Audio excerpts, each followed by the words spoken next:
Thank you, Alan and Jen.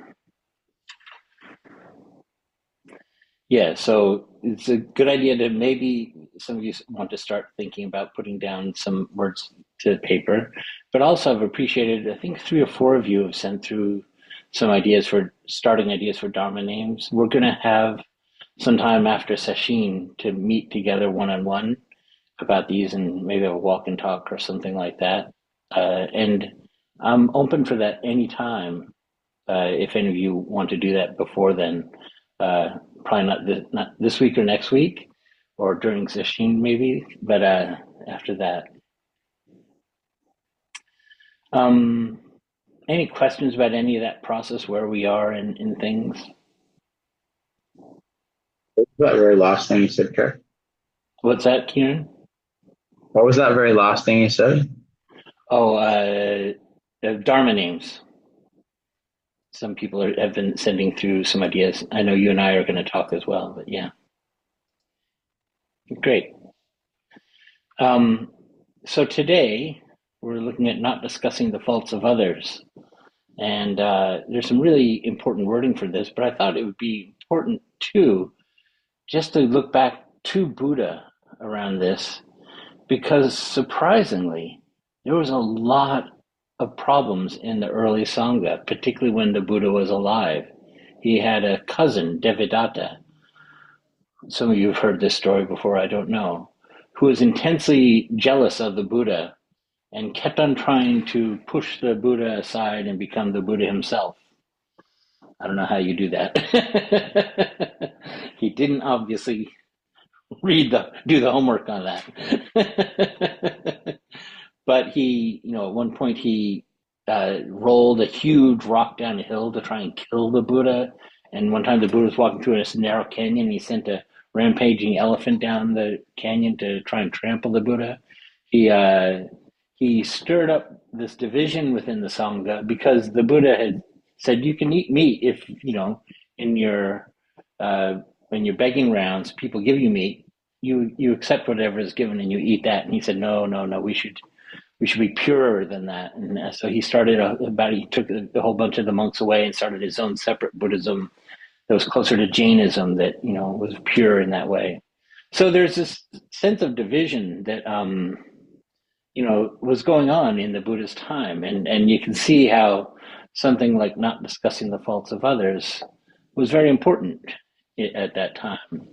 I was wondering if any of you have coming in today. I suggested that you might think about what this was, how this appeared in your life in some way. Did anybody have any comments on this idea of not discussing the faults of others, how it shows up?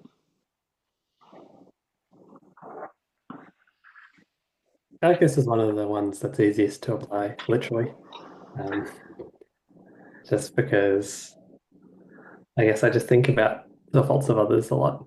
Um, You think uh, about the faults of others, you said? yeah, Yeah. um, I don't know. I guess growing up, uh, being told I was smart, I guess uh, it makes you very insecure, and so I think I spent a lot of time checking myself against others. Uh, and yeah, I guess if you feel insecure, then one way to feel better is to put other people down. Yeah, yeah, yeah, yeah. That's a really important point. Yeah, and it's pernicious. It can happen subtle and unsubtle ways.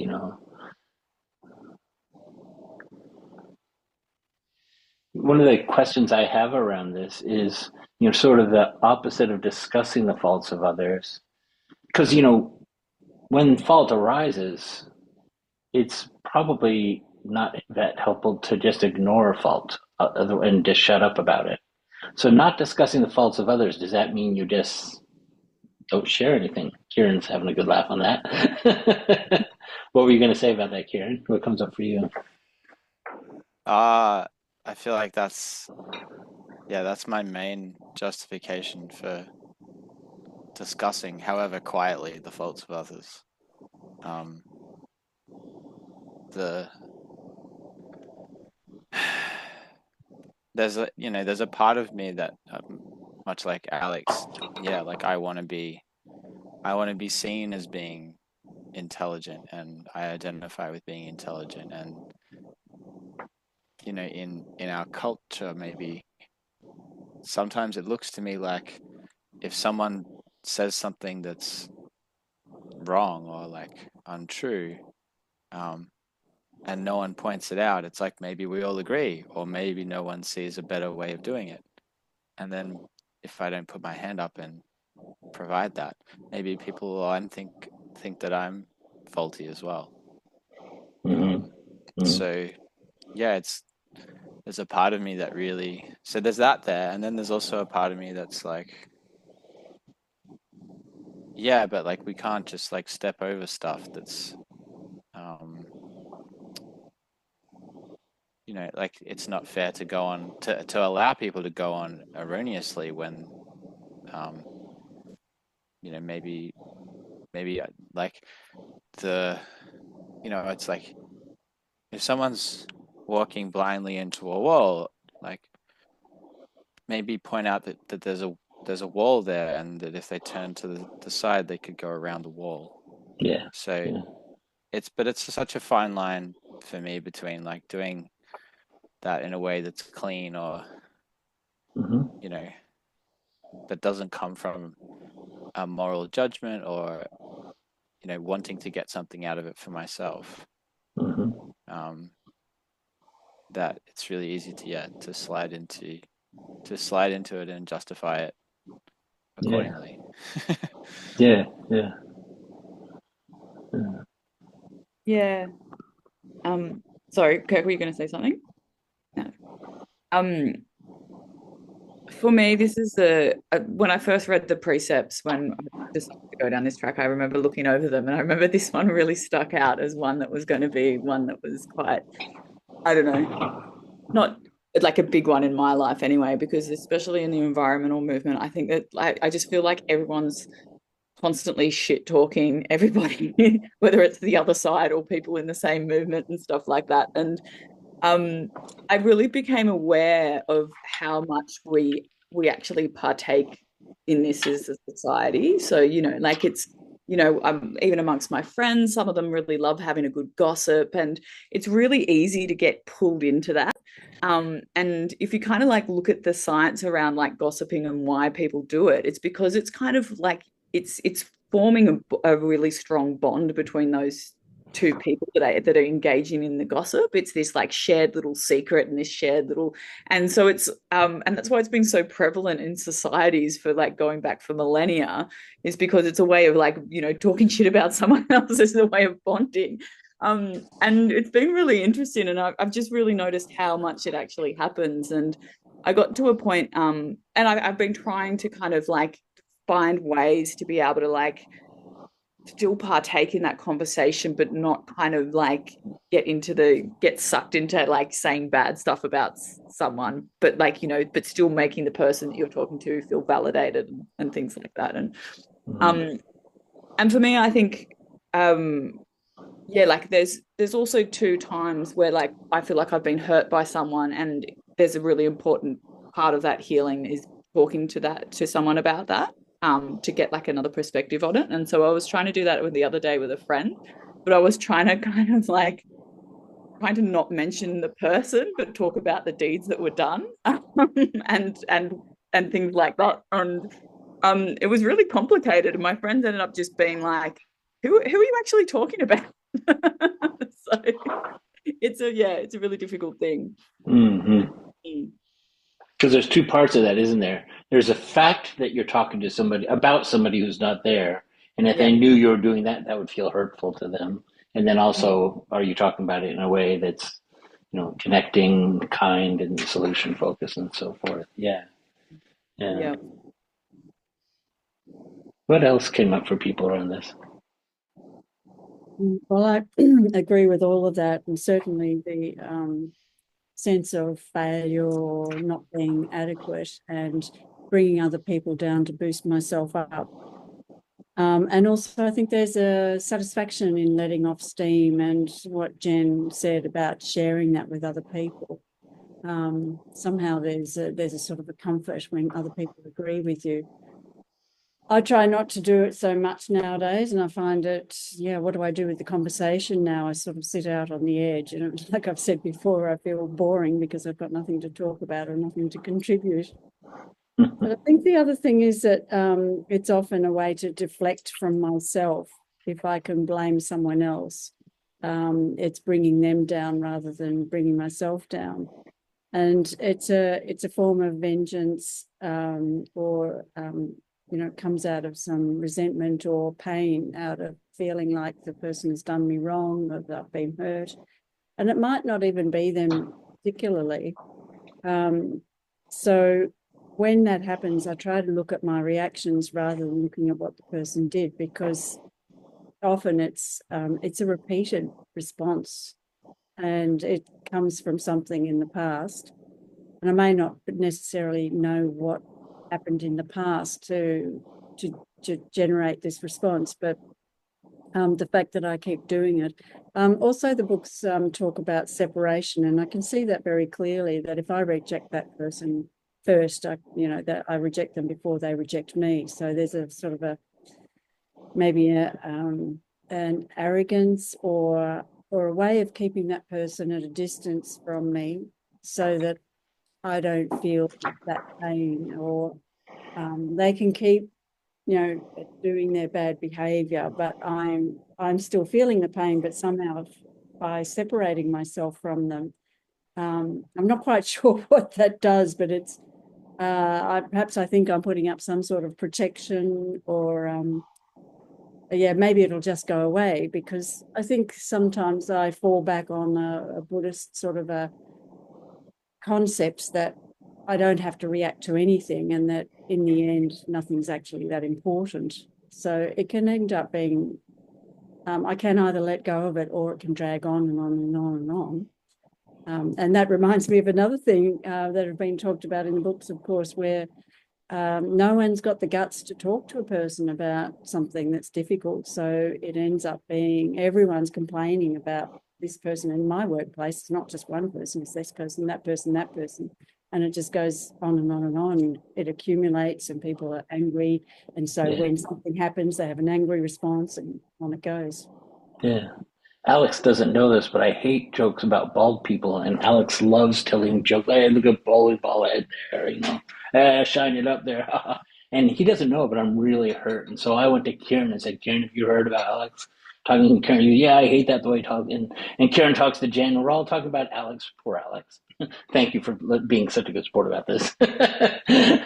And pretty soon, Alex thinks we all hate him, and I haven't spoken to the person who needs to hear about my bald person problems. I don't really have any problem with Alex or bald people, but you get the joke. I have no problem with bald people. Did you hear in Mozambique, 5 bald men have been killed this last year because there's this folk belief that they have gold inside their head? No. Yes. I'm going to Mozambique. I'm not going to Mozambique. I'll be dead. All right, we're getting off track. But it can be quite a creative endeavor to give feedback. And it's not a zero-sum game. Either I'm hurting their feelings or I'm shutting up about it. So how do we find that creative giving and receiving feedback way that's not putting a person at a distance? Bronwyn, when you were talking just now, you mentioned that word separation. That's been a part of our Precept study all along, with lying and everything like that, is that sense of separation between others. So how do we close that gap? How do we discuss the faults? It's interesting just to look at the language, not discussing the faults of others. Faults are something that have already happened, something that is in the past. And we will never get very far by trying to fix a person in the past. There's nothing they can do about the past. But if we do turn it towards the future, it could be, we will discuss how we can, help Kirk with his bald phobia or something like that. What are some ways we can help and support him in that way? That sense of having a future connecting solution way is a way of addressing faults, but without making it about the past or what that person did wrong.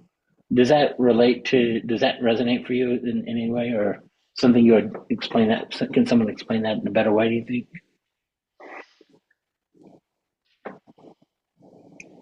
Well, reading the books, Nancy and Robert Atkin, they talk about, Robert Atkin talks about trust and intimacy. Yes. If you're not feeling very secure and you're angry at someone, it's very difficult to move towards a person in that way. Yes. Yeah. And Nancy Mujo Baker talks about, what did she say? Something similar.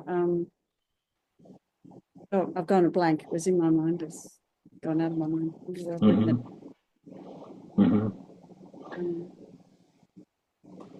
It'll come to you. Yeah. Yeah. So I guess where I was going with this is thinking about this in terms of ways of, we've been taking these things up in terms of non-killing, looking at that part of you that's present before the killing arises, before you take life in some way, not literally necessarily, but squashing life in some way. And so in the same thing with non-discussing the faults of others, it's about how do we stay present without separating ourselves from the person, without putting their past on display, and how do we still give feedback, still try and find where there are problems, solutions to the problems, but without that sense of separating ourselves off from that other person. And I think that word other is also very instructive in here, because we are not talking to the person, we're talking about an other.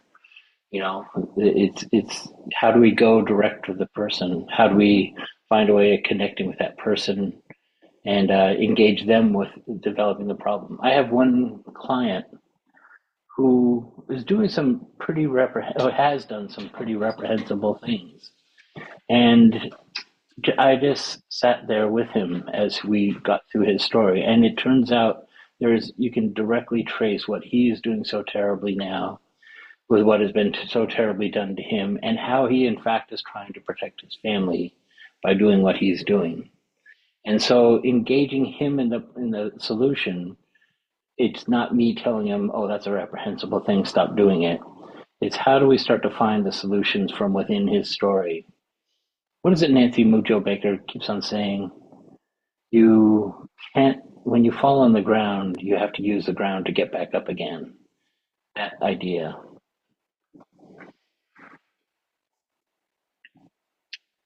One thing that I will add, I'm just pausing in case someone has something they want to add here.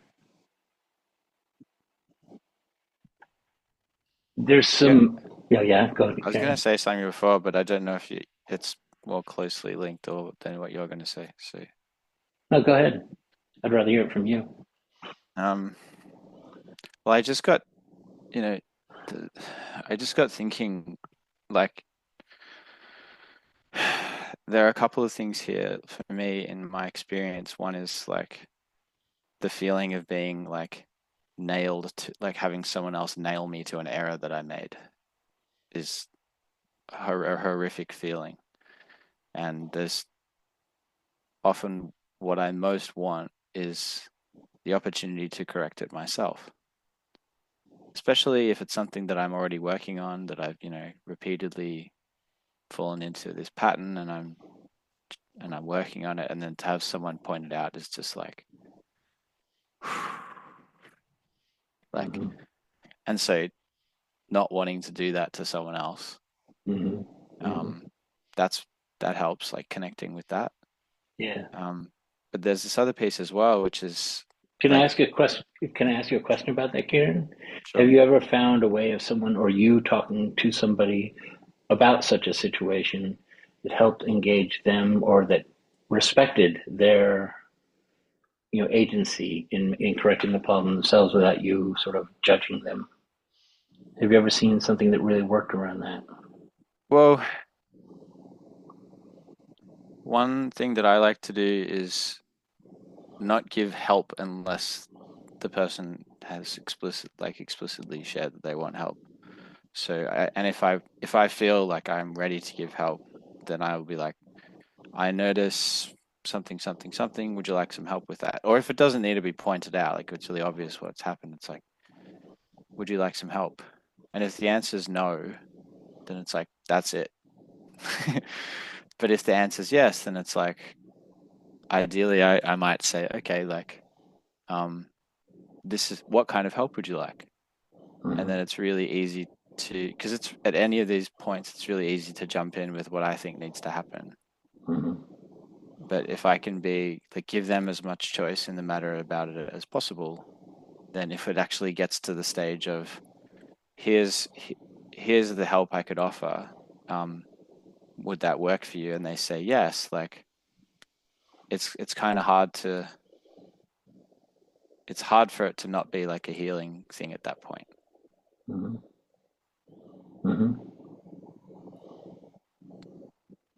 And in terms of them investing in it too, people never argue with their own solutions. So if you can help them just construct their own solution, it's theirs.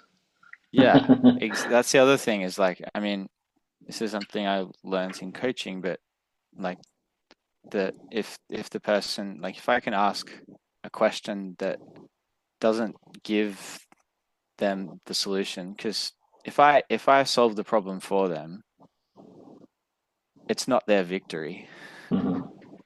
And if my solution doesn't work out for them, then it's, they can just pin it on me, so that they don't necessarily get anything out of that.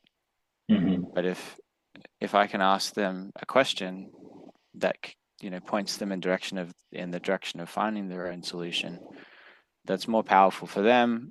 I get to take less credit, which is really good for everybody. Not so good for Yeah. you. So sometimes it's like you can ask like really cheeky questions, like, what would it be like, if you knew exactly how to solve this problem? Or like, if they're kind of upset about how they did it, it's like, what would it be like if, you really nailed that thing that you just messed up real bad? Like, what would that be like? Yeah. That sense of engaging them in the solution. Yeah. You know that I've forgotten who said it. It's like Bernard Mertzer or something said this phrase, and it's been attributed to Aristotle and Plato and Mahatma Gandhi and Albert Einstein. But the simple thing is, when giving feedback, is this true? Is this kind? Is this helpful? That sort of test of it. The Buddha had an axiom. It has a thing. I'm just going to read it off here. Monks, a statement endowed with 5 factors is well spoken, not ill spoken. It is blameless and unfaulted by knowledgeable people. Which 5? It is spoken at the right time. It is spoken in truth. It is spoken affectionately. It is spoken beneficially. And it is spoken with a mind of goodwill. And that's sort of the test. It's lovely. I also find it helpful just to think about what is helpful to a person, because you can give me feedback about how to become a ballerina, but that's not helpful to me. I'm not going to be able to use it very well. So make sure that the person has a place to put it. And I have this sort of checklist. Does a person, first of all, understand the problem? Do they understand that it is a problem? Do they understand that when you scream in the middle of the zendo, it's going to infect other people? Meditation. Second is, does a person know how to do better? If not, then I need to help you, or I can offer to help you in how to do this better. Does a person have the resources, time, or skills to make it better? Perhaps it's a bigger systemic problem than that one person. Maybe that's something we all need to be working on more cohesively. And finally, do they want to change? This goes into what you were saying, Kieran, before. Sometimes people won't want to change. But that also might mean you need to put up some boundaries to protect other people if they are hurting other people and they don't want to change it. So those are some of the things that are sometimes helpful in terms of making sure that it is a helpful bit of feedback. Would you add anything to that list?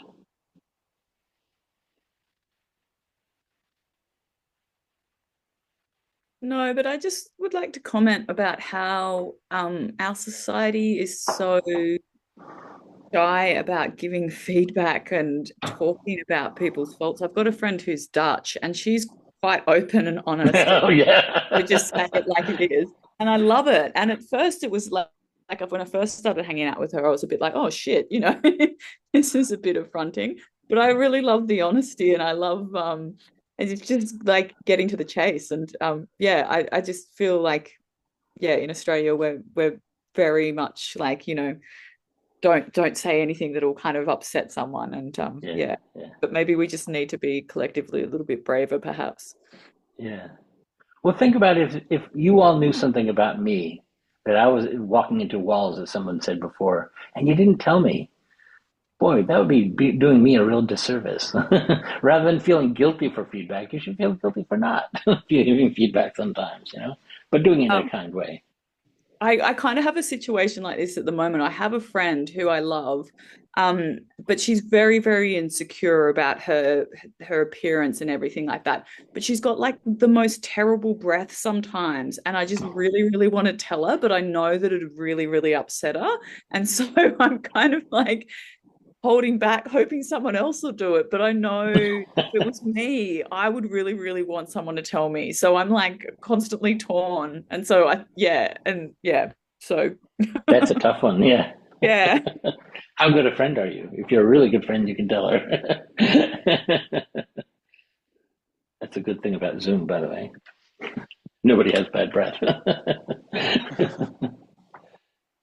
Yeah. Yeah, I think I'm noticing fear coming up when I think about this, like about giving someone feedback, um, and how conflict averse I am. Um, and yeah, I suppose where I was thinking about this in terms of like discussing faults of others with other people, which I think there's also a fear there that I kind of feel like relates to the drugs precept as well. Like, because I think like shit talking someone, yeah, it like builds this connection in kind of a negative way. But it's like I'm here and like with this person and like there's this third person that we're shit talking and like there's this offer of connection, which is kind of intoxicating because it's like I'm insecure. I want to like know that this person's on my side. Mm-hmm. Um, Mm-hmm. yeah, so there's like the fear of not connecting with someone, and then yeah, I really struggle to give people feedback because I hate Yeah, conflict and don't want to hurt people. of Um, course. yeah, It's our biggest fear of mammals is to be left out of the tribe. It means death is mammals, and our brain reads it like death to have social exclusion. So to threaten that or to put ourselves vulnerable to that is a really big deal for us as mammals and primates. It can help if you are in a group of people, and this is something we're starting to talk about as a Sangha, that just agrees we're going to give each other feedback and that we're all going to give feedback, small or large, as best we can. I belong with the first school I started. We did this because we were sick of people dancing around things. Just didn't have time for people to hide their truth. And I remember we decided that. And the next day I went into the staff room and I was making coffee. I said, "Does anybody want a coffee?" Everybody said, not. I said, "Oh, all right." Made the coffee myself. And someone said, "I got to go direct with you, Kurt. The reason we don't want your coffee is you make shit coffee." And I was okay with that.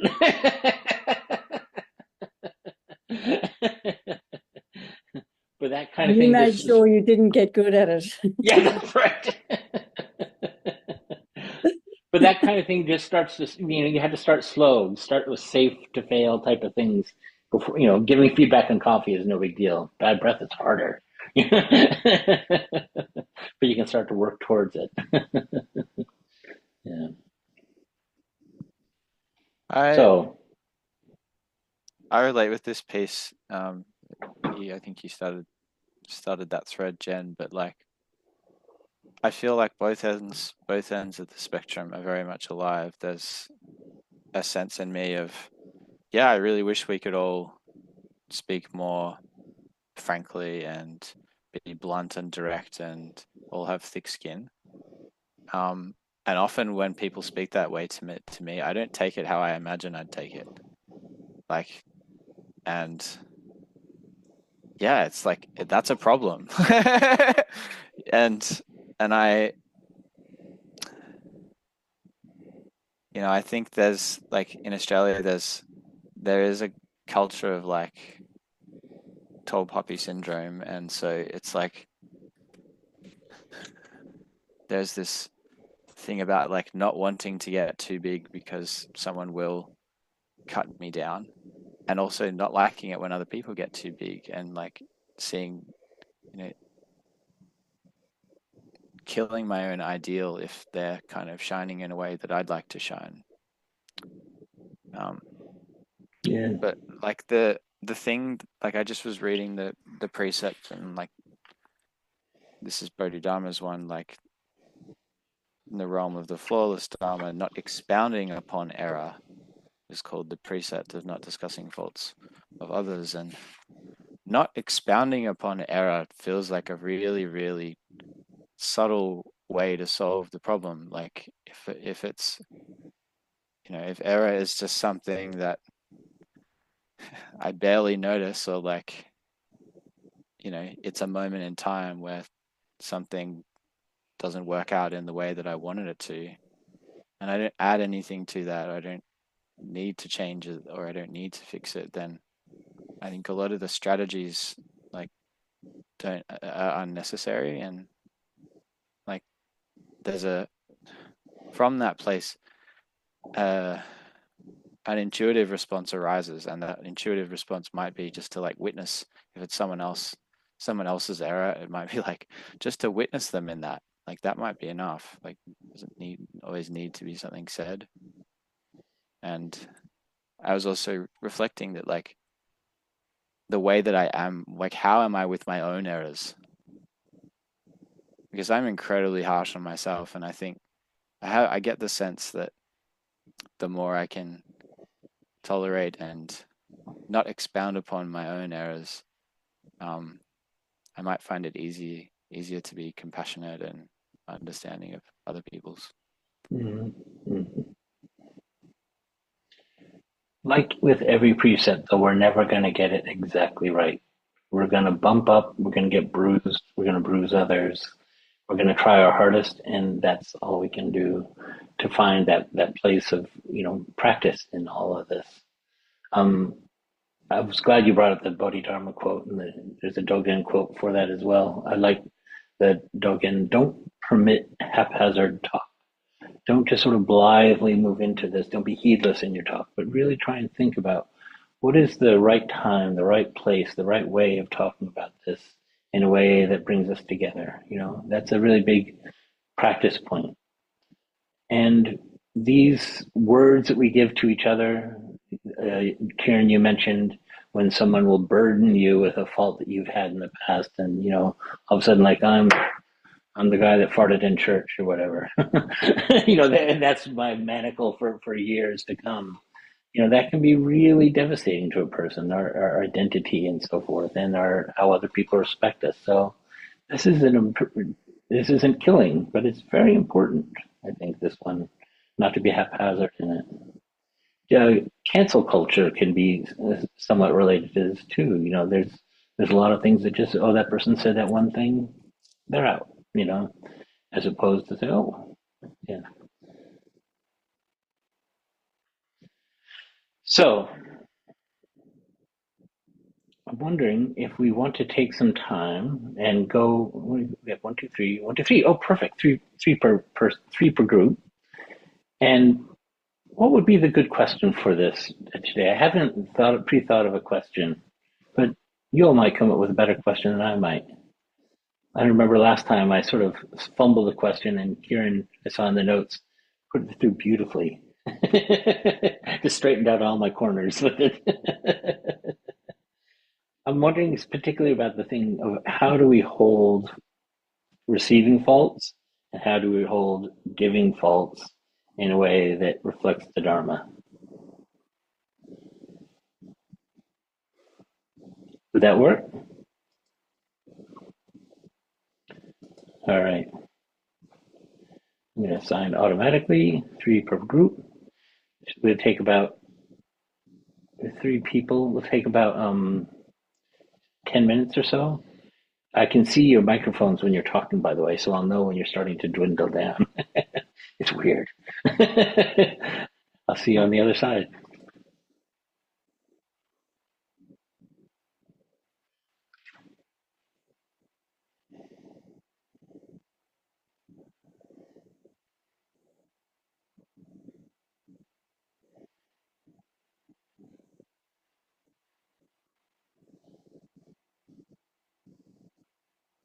Hi, Karen.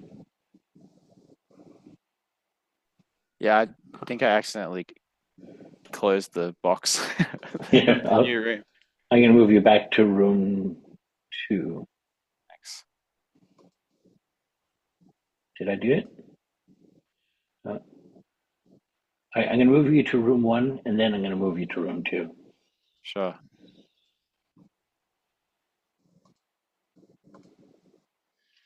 Now you should get it.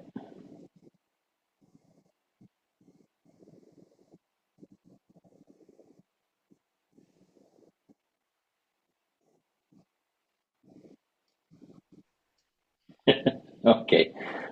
How are we going to get you in there? Put in. Oh, no. All right. I'm going to close the rooms and bring everybody back. And don't feel bad about it. It can happen to anybody.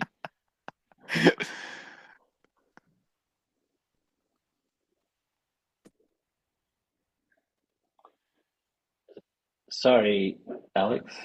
We just had a snafu with there were mice in the wires. Okay.